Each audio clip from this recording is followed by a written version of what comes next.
Hello everyone, welcome back to Magic Class channel. இந்த வீடியோவில் நம்ம பார்க்க போகிறது ஸ்டாண்டர்ட் 8 சயின்ஸில் ஃபர்ஸ்ட் லெசன் மெஷர்மெண்ட். ரொம்ப சிம்பிளான லெசன், ரொம்ப இன்ட்ரெஸ்டிங்கான லெசன் கூட. சரி, நாம் இப்போ லெசனுக்குள்ளே போயிடலாம். ஸோ இதில் என்னென்ன ஆப்ஜெக்டிவ்ஸ் என்னென்ன படிக்க போகிறீங்க அப்படின்னா, ஃபண்டமெண்டல் குவான்டிட்டிஸ், அதோட யூனிட்ஸ் என்னென்ன, அதுக்கப்புறம் system of units and measurements, different types of systems, அதுக்கப்புறம் டெம்பரேச்சர்னா என்ன, amount of substance, electric current, luminous intensity, அப்புறம் அக்யூரசினா என்ன, ப்ரிசிஷன்னா என்ன, அப்ராக்சிமேஷன்னா என்னன்னு படிக்க போகிறீங்க. அதுக்கப்புறம் plane angle, solid angle and ஃபைனலாக ஒரு சில ப்ராப்ளம்ஸை சால்வ் பண்ண போகிறீங்க. ரொம்ப சிம்பிளான லெசன்ஸ் தான். புரிஞ்சுக்கிட்டிங்கன்னா it's gonna be very easy for you. So general இன்ட்ரடக்ஷனில் பெருசாக எதுவுமே இல்லை. ஃபிசிக்ஸ் அப்படின்னாலே என்னென்னா நேச்சர் பற்றி படிக்கிறதும் நேச்சுரல் ஃபினாமினன் பற்றி தெரிஞ்சுக்கிறது தான் ஃபிசிக்ஸ். ஸோ எல்லா சப்ஜெக்ட்ஸோட பேஸ் ஃபிசிக்ஸ் தான். ஏன்னு பார்த்தீங்கன்னா ஒரு எக்ஸ்பெரிமெண்டல் அப்சர்வேஷன் பேஸ் பண்ணி தான் எதுக்குமே ஒரு கன்க்ளூஷன் கொடுப்பாங்க. ஒரு சயின்டிஃபிக் தியரி எப்போ அது வேலிடுன்னு நம்ம சொல்லுவோன்னா, அதை நிறைய எக்ஸ்பீரியன்ஸ் பண்ணியிருப்பாங்க. அந்த எக்ஸ்பெரிமெண்ட்ஸில் ஒரு ரிசல்ட்ஸ், ஒரு கன்க்ளூஷன் வரும். அந்த கன்க்ளூஷன் ட்ரூவாக இருந்ததுன்னா தான் அந்த சயின்டிஃபிக் தியரியை வேலிட்னா ஓகே, இது அக்செப்டபிள், இதை ஃபாலோ பண்ணால் நம்ம சொல்லுவோம். ஸோ அதுக்கு தான் ஃபிசிக்ஸ் ரொம்ப ரொம்ப இம்பார்ட்டண்ட். ஸோ இந்த மாதிரி ஒரு எக்ஸ்பெரிமெண்ட் பண்ணுறோம், இந்த மாதிரி ஒரு சயின்டிஃபிக் ஸ்டடி பண்ணுறோன்னா அதுக்கு பேஸ் என்ன அப்படின்னு பார்த்தீங்கன்னா மெஷர்மெண்ட்ஸ் தான் ரொம்ப ரொம்ப important. It plays a vital role in our daily life. வைட்டல்னா very very important role in our daily life. It is the process of finding an unknown physical quantity by using a standard quantity. ஒரு standard குவான்டிட்டியை வச்சுக்கிட்டு அதிலிருந்து ஒரு unknown குவான்டிட்டியை நம்ம கண்டுபிடிப்போம். So அதுதான் basics of measurements அப்படின்னு நம்ம சொல்கிறோம். நெக்ஸ்ட்டு பார்த்திங்கன்னா ஒரு யூனிட் சிஸ்டம்.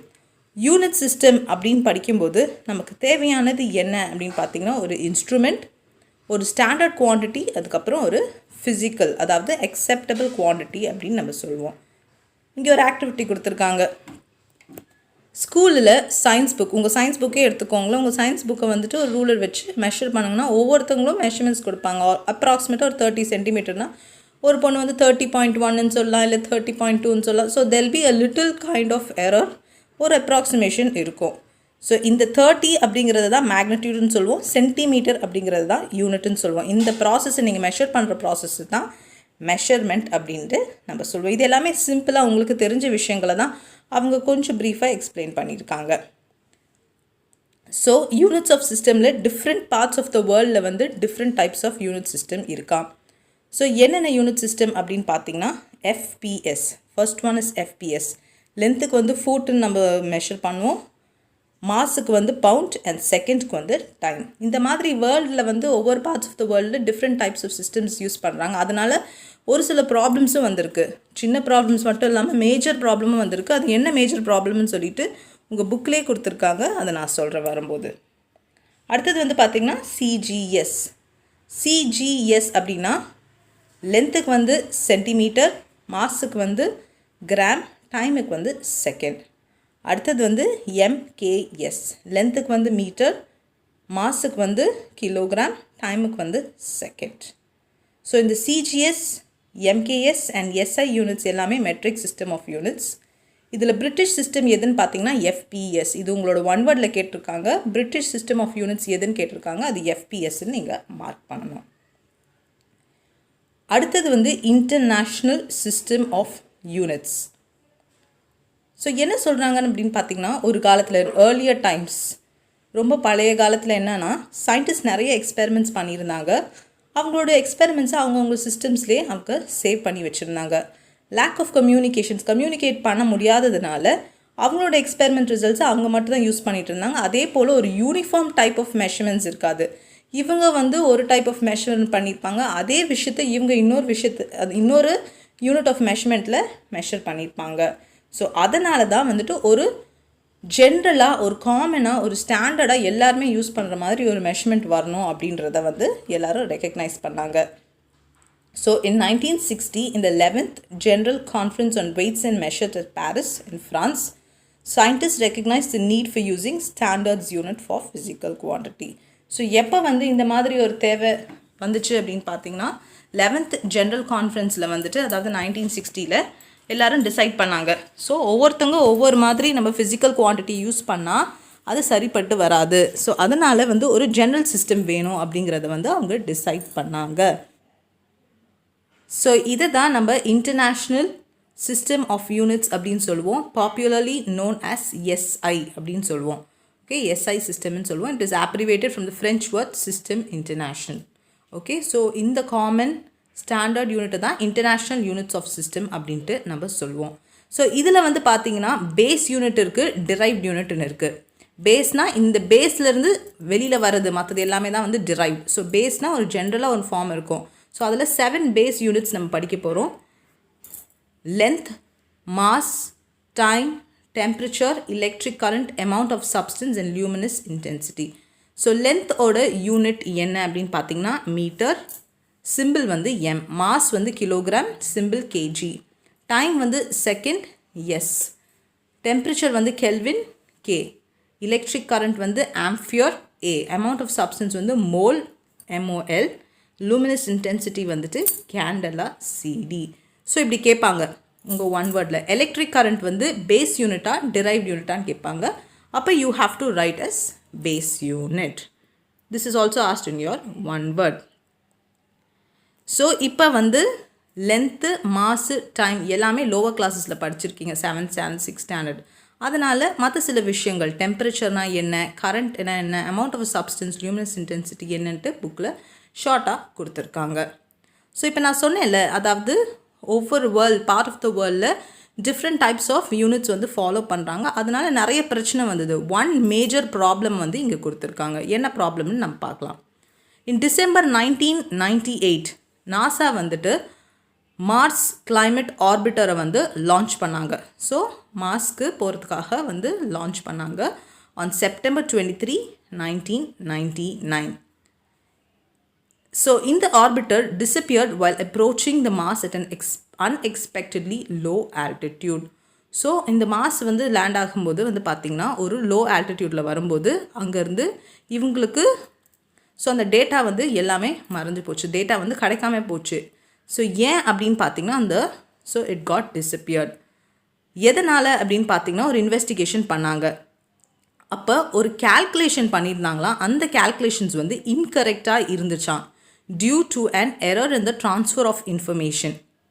ஸோ இன்ஃபர்மேஷன் ட்ரான்ஸ்ஃபரில் ஏதோ ஒரு எரர். என்ன எரர் அப்படின்னு பார்த்தீங்கன்னா, ஸோ நேவிகேஷன் டீமுக்கும் ஸ்பேஸ் கிராஃப்ட் டீமுக்கும் வந்து ஒரு கேல்குலேஷன்ஸ் கொடுத்துருக்காங்க. 2 டீமும் கொடுத்துருக்காங்க.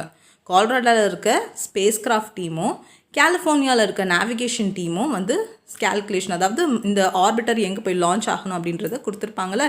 ஸோ அதில் வந்து ஒரு எரர் வந்திருக்கான். எரர் என்னன்னு பாருங்கள், சிம்பிளாக ஒன்றுமே இல்லை. ஒருத்தங்க வந்து எஃபிஎஸ் சிஸ்டம் யூஸ் பண்ணியிருக்காங்க, ஒருத்தங்க வந்து MKS system of unit use பண்ணியிருக்காங்க.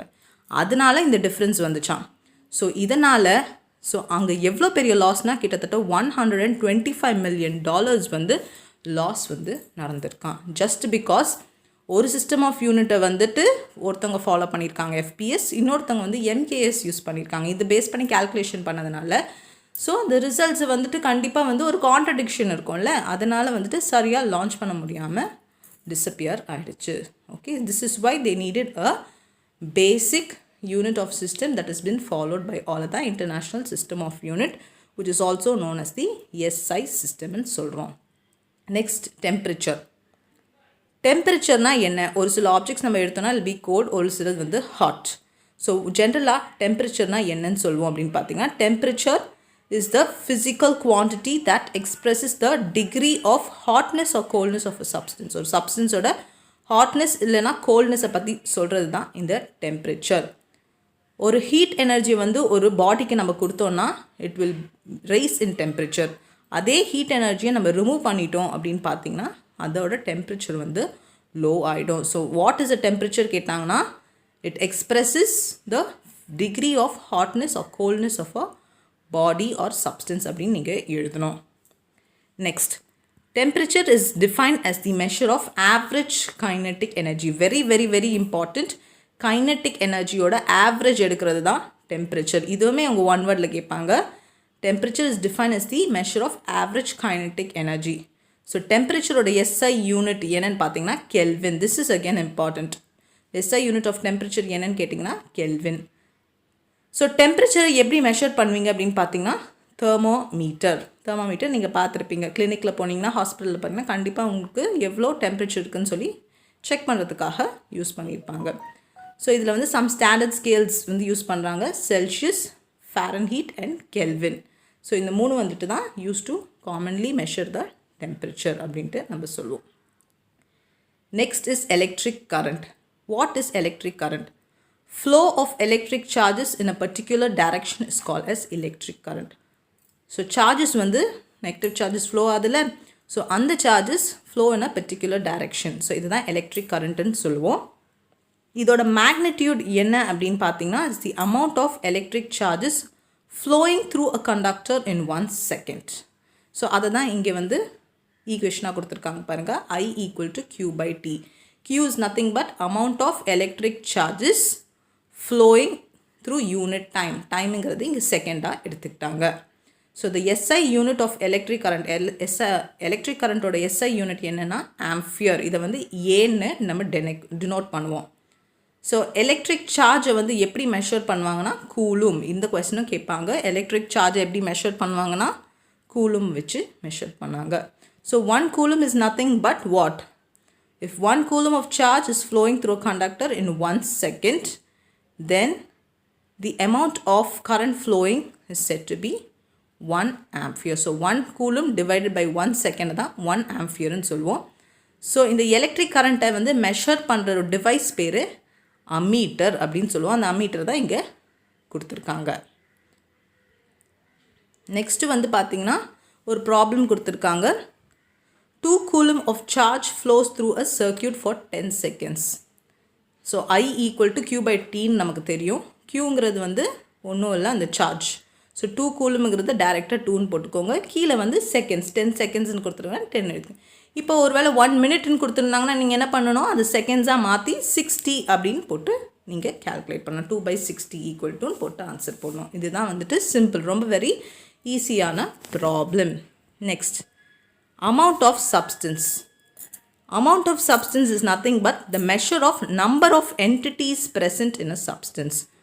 ஒரு சப்ஸ்டன்ஸ்குள்ளே என்னென்ன பார்ட்டிக்கல், என்டிட்டினா பார்ட்டிக்கல், அந்த பார்ட்டிக்கல் என்னவா இருக்கலாம், ஆட்டமாக இருக்கலாம், மாலிக்யூலாக இருக்கலாம், அயான் இருக்கலாம், ப்ரோட்டானாக இருக்கலாம், எலக்ட்ரான், அந்த மாதிரி எது வேணால் இருக்கலாம். ஸோ இதுதான் அமௌண்ட் ஆஃப் அ சப்ஸ்டன்ஸ். அந்த பார்ட்டிக்கல்குள்ளே, அந்த சப்ஸ்டன்ஸ்குள்ளே என்னென்ன என்டிட்டிஸ் இருக்குது, என்னென்ன பார்ட்டிகல்ஸ் இருக்கிறது தான் அமௌண்ட் ஆஃப் சப்ஸ்டன்ஸ்.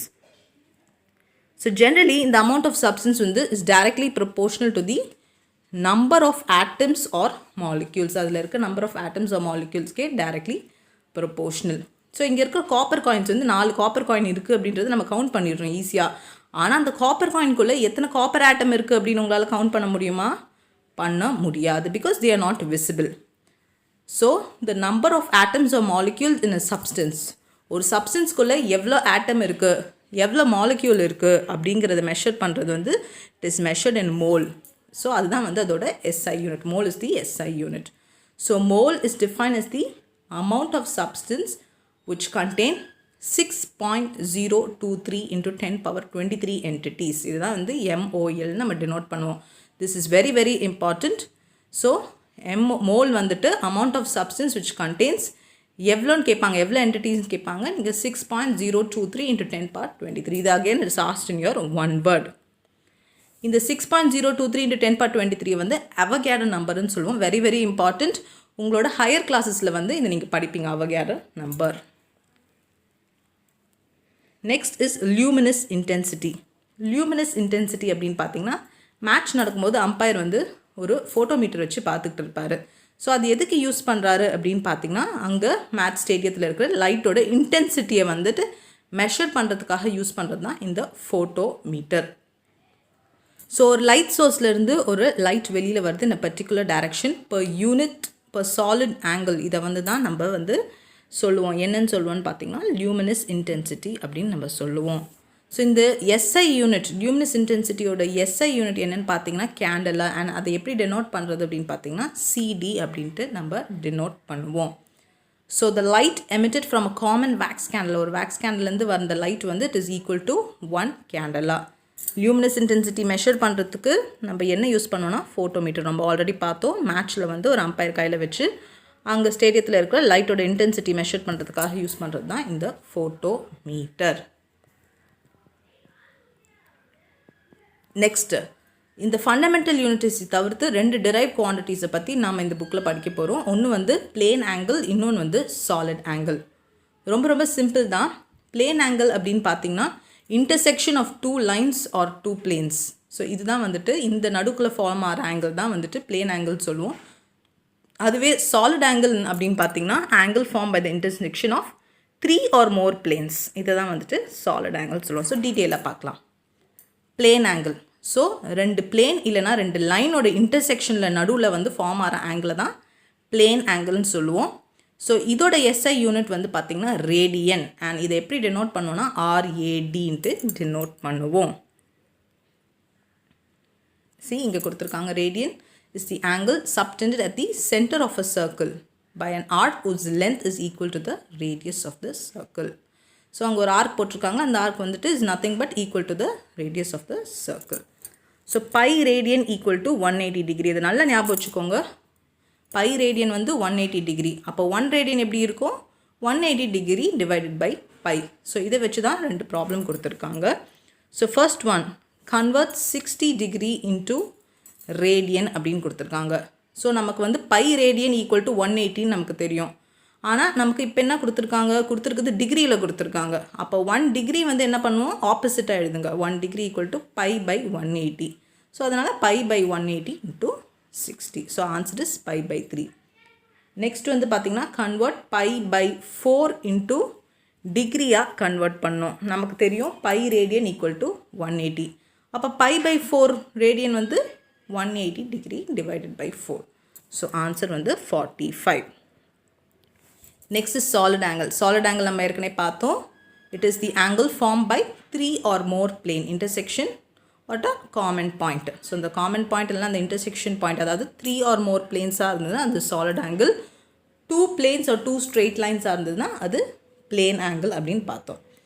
சரி, ஸோ சாலிட் ஆங்கிள் அப்படின்னு பார்த்தீங்கன்னா it is the angle formed at the கோனோட வேர்டெக்ஸில் ஃபார்ம் ஆகிறது தான் வந்துட்டு சாலிட் ஆங்கிள். ஸோ இதோட எஸ்ஐ யூனிட் வந்து ஸ்டெராடியன். இது ஒன் வேர்டில் கேட்டிருக்காங்க.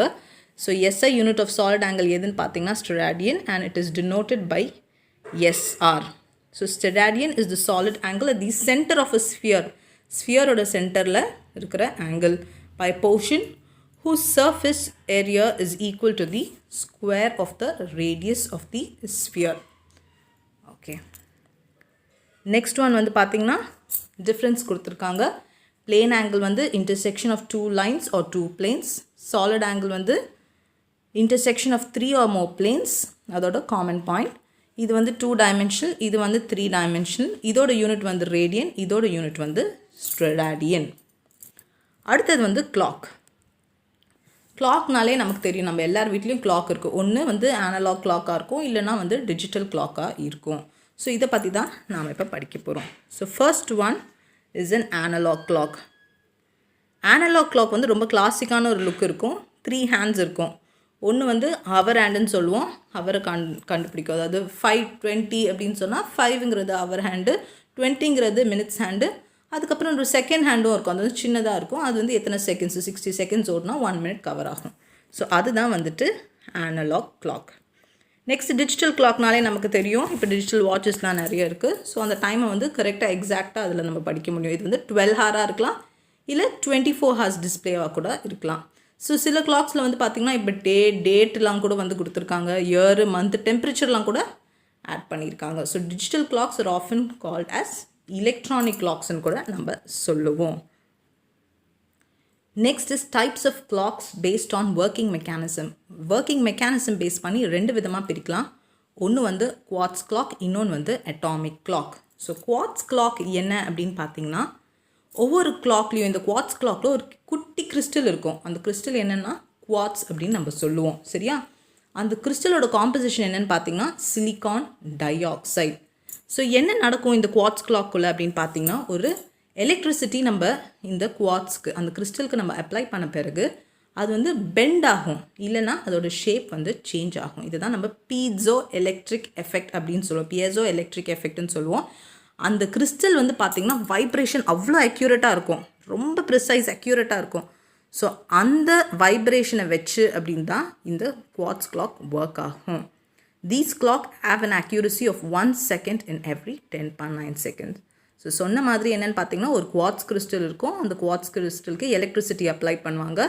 அதனால் அது வந்து ஷேப் வந்து சேஞ்ச் பண்ணும். இது வந்து பியாசோ எலக்ட்ரிக் எஃபெக்ட்னு சொல்லுவோம். ஸோ அந்த வைப்ரேஷன் அந்த ஃப்ரீக்வன்சி வந்து ரொம்ப ரொம்ப அக்யூரேட்டாக இருக்கும். ஸோ இதை தான் இங்கே அப்ளை பண்ணியிருக்காங்க. ஸோ ஃபர்ஸ்ட் குவார்ட்ஸ் வாட்ச் பார்த்தீங்கன்னா செய்கோ ஆஸ்ட்ரான். இதெல்லாம் உங்கள் புக்கில் இல்லை, ஜஸ்ட் ஃபார் ஜென்ரல் இன்ஃபர்மேஷன். செய்கோ ஆஸ்ட்ரான்றது தான் ஃபஸ்ட்டு குவார்ட்ஸு வாட்ச். அடுத்தது வந்து அட்டாமிக் கிளாக். அட்டாமிக் கிளாக் அப்படின்னு பார்த்தீங்கன்னா based on the periodic vibration with the atom. இங்கே ஆட்டமோட பீரியாடிக் வைப்ரேஷனை யூஸ் பண்ணி தான் இந்த அட்டாமிக் கிளாக்கை டிசைன் பண்ணியிருக்காங்க. இந்த கிளாக்ஸ் வந்து accuracy of 1 second in every 10^13 second. முக்கியமாக இது எங்கே யூஸ் பண்ணுறாங்கன்னா ஜிபிஎஸ்சில், அதாவது குளோபல் பொசிஷனிங் சிஸ்டமில் யூஸ் பண்ணுவாங்க. அப்புறம் குளோபல் நேவிகேஷன் சேட்டலைட் சிஸ்டமில் யூஸ் பண்ணுவாங்க.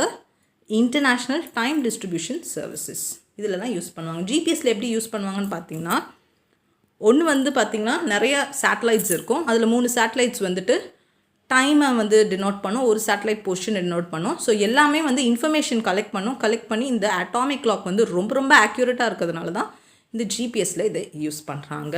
சரியா? That's one example. Next is GMT, Greenwich meridian time. இது சிம்பிளாக நான் சொல்கிறேன் என்ன நடக்கும், எப்படி வந்து இந்த டைமை கால்குலேட் பண்ணுறாங்க அப்படின்னு பார்த்தீங்கன்னா, அதாவது இப்போ நீங்கள் இங்கே இந்தியாவில் இருக்கீங்க, இப்போ சிங்கப்பூரில் வந்து பார்த்திங்கன்னா வேற ஒரு டைம் இருக்கும், லண்டனில் பார்த்திங்கன்னா வேற ஒரு டைம் இருக்கும், அமெரிக்காவில் வேற ஒரு டைம் இருக்கும். ஸோ நீங்கள் ட்ராவல் பண்ணும்போது it's gonna be very difficult, right? எந்த டைம் நீங்கள் ஃபாலோ பண்ணுறது உங்களுக்கு தெரியாது. ஸோ அதனால் வந்துட்டு ஸோ இன் 1884 ஸோ இந்த மாதிரி ஒரு ஜென்ரல் டைம் வந்து நம்ம வந்து ஃபாலோ பண்ணணும் அப்படிங்கிற மாதிரி டிசைட் பண்ணாங்க. அதுக்காக வந்தது தான் இந்த ஜிஎம்டி. ஸோ லண்டனில் இருக்கிற கிரீன்விச்சில் இருக்கிற டைம், அந்த டைமை வந்து நம்ம எடுத்துக்கலாம். ஸோ அதை வந்து ஃபஸ்ட்டு அந்த லாங்கிட்யூடை வந்து 0 டிகிரியாக அவங்க ஆக்கிட்டாங்க. அதுக்கப்புறம் என்ன பண்ணுறாங்கன்னு பார்த்தீங்கன்னா மொத்த ஏர்த் எடுத்தாங்க. ஏர்த்தை வந்துட்டு 24 ஜோன்ஸாக டிவைட் பண்ணுறாங்க. ஏன் 24 ஜோன்ஸ் அப்படின்னு பார்த்தீங்கன்னா ஒரு நாளைக்கு 24 மணி நேரம் இருக்குது. ஸோ 24 ஜோன்ஸாக டிவைட் பண்ணுறாங்க. அதுக்கப்புறம் என்ன பண்ணுறாங்கன்னா இந்த ஏர்த்தை வந்து 360 டிகிரியாக கன்சிடர் பண்ணிடுறாங்க. ஸோ 360 டிவைட் பை 24னா 15 டிகிரி அப்படின்னு வரும். ஓகே, ஸோ இந்த 15 டிகிரியை வச்சு தான் நம்ம மொத்தமே இப்போ கால்குலேட் பண்ண போகிறோம். ஸோ எப்படின்னு பார்த்தீங்கன்னா இப்போ லண்டனில் எடுத்துக்கிட்டு லண்டன்லேருந்து ஈஸ்ட் போகும்போது ஒரு அது வந்து ஜோன்ஸை பிரிக்கிறோம்ல. ஸோ ஃபஸ்ட்டு வந்து 1 டிகிரிக்கு ப்ளஸ் 15 ஆட் பண்ணுவோம், அடுத்த 1 டிகிரிக்கு வந்துட்டு ப்ளஸ் 30 ஆட் பண்ணுவோம், அடுத்த 1 டிகிரிக்கு ப்ளஸ் 45 ஆட் பண்ணுவோம். ஸோ இந்த மாதிரி தான் இந்த கிரீன்விச் மீன் டைமை வந்து கால்குலேட் பண்ணுறோம். ஸோ லண்டனில் இருக்கிற கிரீன்விச் பேஸ் பண்ணி தான் ஸோ ஏர்த்தை 24 ஜோன்ஸாக டிவைட் பண்ணுறாங்க. இந்த 15 எப்படி வந்ததுன்னு பார்த்தீங்கன்னா 360 divide by 24 equal to 15. So ஒவ்வொரு 1 டிகிரிக்கும் 15 ஆட் பண்ணிட்டு போகிறாங்க. நெக்ஸ்ட்டு வந்து பார்த்திங்கன்னா ஐஎஸ்டி. ஸோ ஐஎஸ்டி எப்படி கால்குலேட் பண்ணுறாங்கன்னா location of Mirzapur in Uttar Pradesh. இதுதான் வந்து ரெஃபரன்ஸ் லாங்கிட்யூடாக எடுத்துக்கிறாங்க. So it is located at 82.5 degree longitude. So IST is nothing but GMT plus 5.30 hours. Next அக்யூரசினா என்னென்னு படிக்க போகிறோம், ப்ரிசிஷன்னா என்னென்னு படிக்க போகிறோம். ஸோ இந்த 3 டயக்ராம் வச்சு தான் அவங்க எக்ஸ்பிளைன் பண்ணியிருக்காங்க. ஃபர்ஸ்ட் டயக்ராமில் பார்த்தீங்கன்னா 3 ஆரோவுமே இந்த சென்டர் பாயிண்டில் இருக்குது. அக்யூரசியும் நல்லாயிருக்கு, ப்ரிசிஷன் ரெண்டுமே வந்து குட். பட் ரெண்டாவதில் பார்த்தீங்கன்னா 3மே ஒரு இடத்துல தான் இருக்குது, ஆனால் சென்டரில் இல்லை. ஸோ அதனால் ப்ரிசிஷன் கரெக்டாக இருக்குது, ஆனால் அக்யூரசி அதாவது சென்டர் பாயிண்டில் அடிக்கலை, அதனால் அக்யூரசி கம்மியாக இருக்குது. 3வது டயக்ராமில் பார்த்தீங்கன்னா எல்லாமே ஒவ்வொரு ரிங்கில் இருக்குது. ஸோ அக்யூரசியும் சரியில்லை, ப்ரிசிஷனும் சரியில்லை. அதை தான் இங்கே எக்ஸ்பிளைன் பண்ணியிருக்காங்க. So what is accuracy? Accuracy is the closeness of a measured value to the accurate value, actual value or true value. Actual value இல்லைனா ட்ரூ வேல்யூக்கு வந்து க்ளோஸாக மெஷர் பண்ணுறது தான் அக்யூரசி. ஆனால் ப்ரெசிஷன் அப்படின்னு பார்த்தீங்கன்னா closeness of 2 or more measurements. இங்கே பாருங்கள், இந்த செகண்ட் ஒனில் பார்த்தோம், all are at the same point, எல்லாமே ஒரே இடத்துல தான் ஸ்ட்ரைக் ஆகிருக்கு, ஆனால் சென்டர் பாயிண்டில் இல்லை. ஸோ அதை தான் நம்ம இங்கே சொல்கிறோம். ஸோ 2 or more மெஷர்மெண்ட்ஸோட க்ளோஸ்னஸை வந்து ப்ரெசிஷன் எடுத்துப்போம். சரியா? ஸோ ஏதாவது ஒரு மெஷர்மெண்ட் வந்து நம்ம பண்ணோன்னா accuracy is very very very important. Next is approximate. Approximation அப்படின்னு பார்த்தீங்கன்னா உங்களுக்கு எல்லாருக்குமே தெரியும். ஸோ எக்ஸாக்ட் வேல்யூ உங்களால் எடுக்க முடியாது. ஃபார் எக்ஸாம்பிள் ஒரு டிஷ்ஷில் வந்து நீங்கள் எதோ போடுறீங்க, காய்கறி எதோ போடுறீங்கன்னா அப்ராக்சிமேட்டாக நீங்கள் தான் போடுவீங்களே தவிர்த்து அக்யூரேட்டாக எல்லாருமே யாரும் போட மாட்டோம். இதை தான் அப்ராக்சிமேஷன் அப்படின்னு சொல்லுவோம். So finding a number exactly close, acceptably close to the exact value, இதை தான் வந்துட்டு அப்ராக்சிமேஷன் அப்படின்ட்டு நம்ம சொல்லுவோம். ஸோ அதனால் என்ன பண்ணுவோம், நம்ம ரவுண்ட் ஆஃப் பண்ணிடுவோம். ஃபார் எக்ஸாம்பிள் ஒரு கேல்குலேட்டர் எடுத்தோம் அப்படின்னா 9.8465 அப்படின்னு போயிட்டே இருக்கும். நம்ம அவ்வளோ நம்பர் நம்மளால் எக்ஸாமில் எழுத முடியாது. அதனால் என்ன பண்ணுவோம், டிசைட் பண்ணுவோம். இப்போ ஒரு நம்பர் எடுத்துக்கிறோன்னா அந்த கடைசி நம்பரில் வந்துட்டு 4 டிஜிட்டோடு நிறுத்த போகிறோம் அப்படின்னா 5 விட பெருசாக இருந்ததுன்னா அதுக்கு முன்னாடி இருக்க நம்பரை வந்து +1 பண்ணிப்போம். ஒருவேளை அந்த நம்பர் வந்து 5 விட லெஸராக இருந்ததுன்னா you should not two anything. So அப்படியே வச்சிடணும். ஸோ அதை பேஸ் பண்ணி தான் ஒரு ப்ராப்ளம் கொடுத்துருக்காங்க. 1.864 வந்து நீங்கள் ரவுண்ட் ஆஃப் பண்ணணும். 2 டெசிமல் டிஜிட்ஸ்னால் எப்படி பண்ணுவீங்கன்ட்டு கொடுத்துருக்காங்க. சின்ஸ் 4 வந்துட்டு 5 விட லெஸ்ஸாக இருக்கிறதுனால ஸோ 1.86 இஸ் தி ஆன்சர். இப்போ ஒரு வேளை அந்த இடத்துல 1.867 இருந்துச்சுன்னா அப்போ உங்கள் ஆன்சர் என்ன வரணும், 1.86க்கு பதில் 1.87 மாறிடும். So this is all regarding this lesson. So with this lesson is complete. Book back answers எல்லாமே நான் செப்பரேட் வீடியோவில் போடுறேன். If you have any doubts, post your queries. Thank you students.